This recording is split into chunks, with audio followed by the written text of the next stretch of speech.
Let's see a few things. He told me that Anyolo was not, I know he was not elected, but they are recommended. There's a time Uhuru gazetted me as the chairman of Lake Basin Development Authority. When he was asked who is Owidi, he didn't know who Owidi is. The bishop did not know Anyolo that well. He was recommended and he appointed him. That is how things are done. When you say that it was clear that the church, the car that was given to Anyolo was bought using resources, how did they know where the money came from? There are many people who give money to church, including myself. How do they know where the money came from?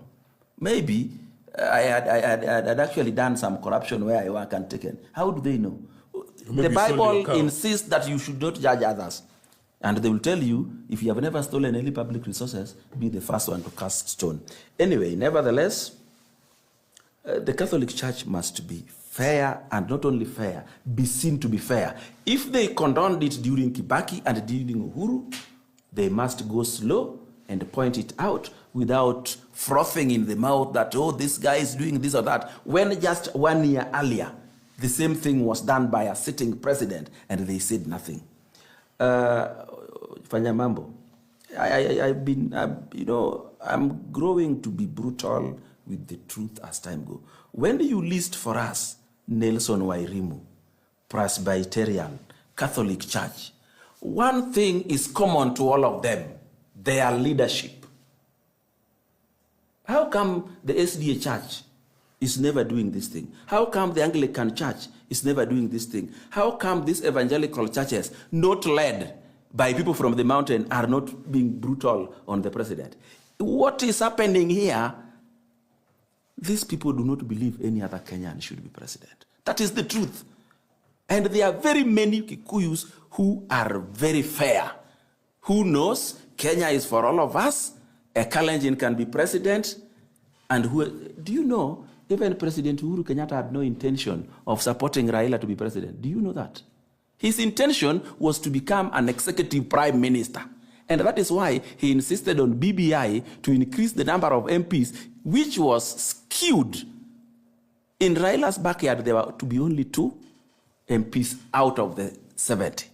But when BBI was shot down, President Uhuru Kenyatta stopped supporting Raila. Even the Mount Kenya he promised to take him, he never took him there.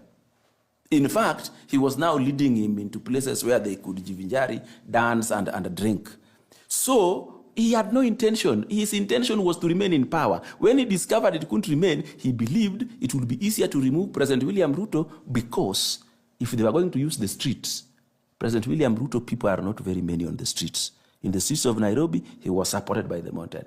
Some of the things even done by those leaders from the mountain, even you from there, you may not understand the game plan. Now I'm revealing to you the game plan, because you have been pushing me to reveal the game plan of President Uhuru Kenyatta. He had no intention of making Raila Odinga the president that he was. He wanted to make Raila Odinga the president that could not appoint cabinet. The cabinet was going to be appointed by Uhuru Kenyatta after being elected by parliament, which he was going to make sure he had a majority of MPs in. When that failed, he gave up the support for Raila. That is the truth. And then,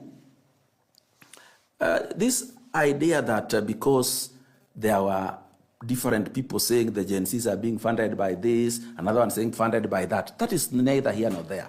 What is serious is who was behind it. It doesn't matter who funded it. When you lead a coup, it doesn't matter who funded you. When you lead a coup, it doesn't matter who supported. It is the person behind it. And this coup is very clear. It was clear to me from such a long time ago. And I would like you people who understood what was said in Limuru 3 to tell the public, defend it in public. Because you are burying your heads in the sand, believing that the rest of Kenyans did not understand the language that was used, so it can pass. It will not pass. No. It will not pass. And then, see, you know, when Fanyamambo tells us that, oh, even in disco, sometimes they stop the music and say Ruto must go, even in weddings. Those weddings are only in Limuru, they are only in somewhere around Embu, they are only in Karatina, they are only in Madeira. Those weddings are not in Migori, they are not in Pwani, they are not in Kwale, they are not in Bomet. Those weddings are there. Because those people have been captured, they have been lied to. In fact, they are very good people. And to tell you they are very good, those people voted for President William Ruto to the last man. They were good. But kumbe, the person who was President William Ruto's best man in this wedding was eyeing the same woman. He was going to have Ruto get away and he takes it. And this is the problem. He chose the wrong best man in this wedding. And this best man has tried to convince the bride again and again. And the bride is confused. The Mount Kenya has been confused. Please tell the Mount Kenya people, they stand a better chance of the presidency if they rally behind Ruto to finish his 10 years. But I can tell you, when you see what used to happen in Migori, what used to happen in Kondele, is now happening in Limuru, is now happening in Embu, you can be sure they will also be fighting from the opposition benches very soon. No. Our time in the opposition is over. We have finished our term there. We are not going back because the government is for all of us and we must be in it equally and equitably. Because of